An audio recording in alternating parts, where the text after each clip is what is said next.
So, what is Safe Haven about? Safe Haven is,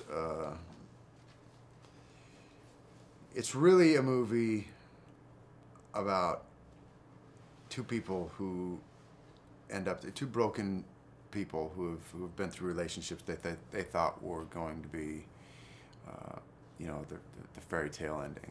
They didn't work out for whatever reason. And it's a movie about two people getting a second chance at love. And that's what I think the core of this movie is about, and that's what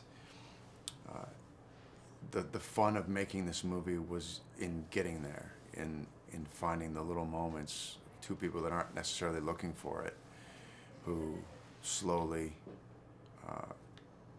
realize that maybe this is the one for me. Tell me a little bit more about Alex and what he goes through from beginning to the end.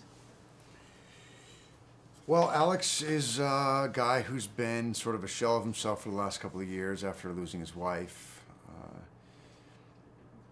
He's been raising these two children on his own, and sort of, not only raising them on his own, but running the store and not really probably having dealt with the grief of her loss so well. And as a result, he's had some issues with his son. His daughter's maybe a little bit too young, but it's a guy who doesn't necessarily know what the right thing to do is all the time, and he's learning as he goes, I think, like most parents do. So when Katie sort of drops out of the sky, he doesn't really know what to make of that. And it's not, obviously she's a beautiful girl, but it's not something you can just jump into. He's got to make sure that fit is okay with his kids, and how is that whole dynamic going to work. So there's a lot of other stuff to consider. So what is it about Katie that ends up pulling Alex into her life and wanting to protect her? What is it about Katie? Mm-hmm. I think the first thing he notices that Katie is, the kids sort of gravitate to her, at least little Lexi does. And for the first time, he opens himself up to the idea of, wait a second, if she's good enough for Lexi,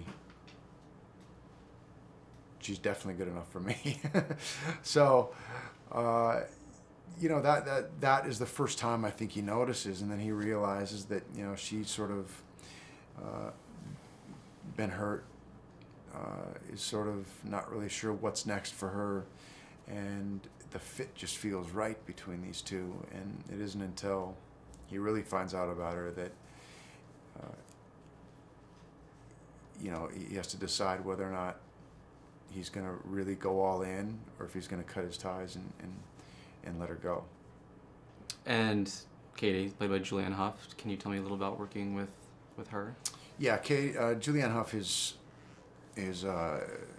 she's perfect for this part. She really is. She's a girl who has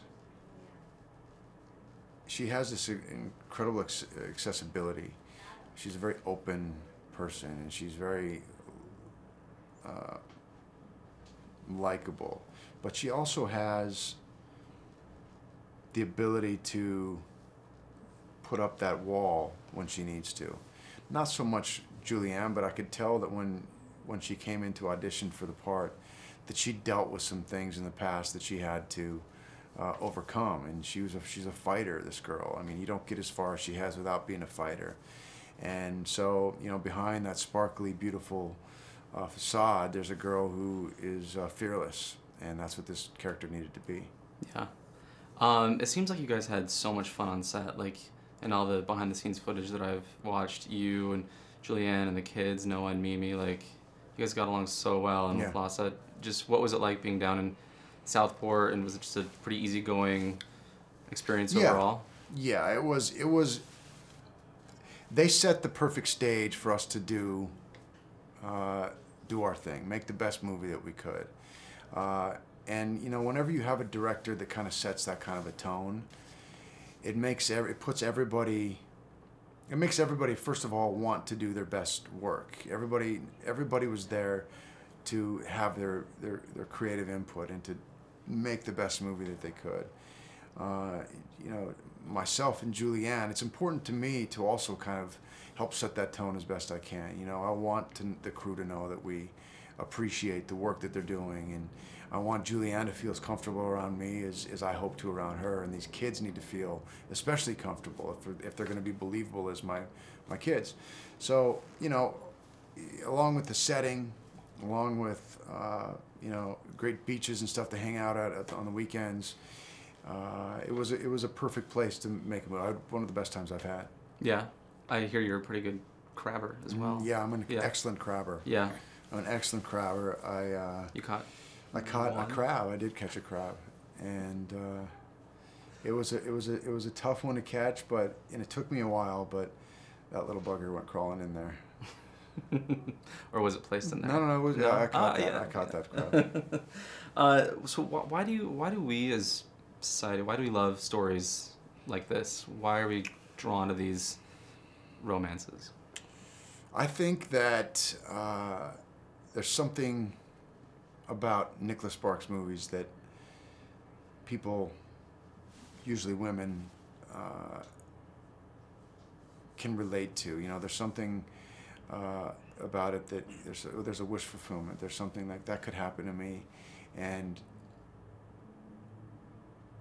I think that he really does that well. He speaks to the heart, and he finds something relatable in all these characters. And even though there are threads of familiarity in each one of these stories, they're all very different in their own right. And this one in particular has there's an edge to it that I liked about the story. I liked that, wow, this doesn't fit. This is a little scarier than what I'm used to from Nicholas. And so I liked that. And I liked that if I was going to do one of these, that it would somehow separate itself. I didn't want to fall into, I didn't want to just, I wanted to have it be its own movie and special in its own way.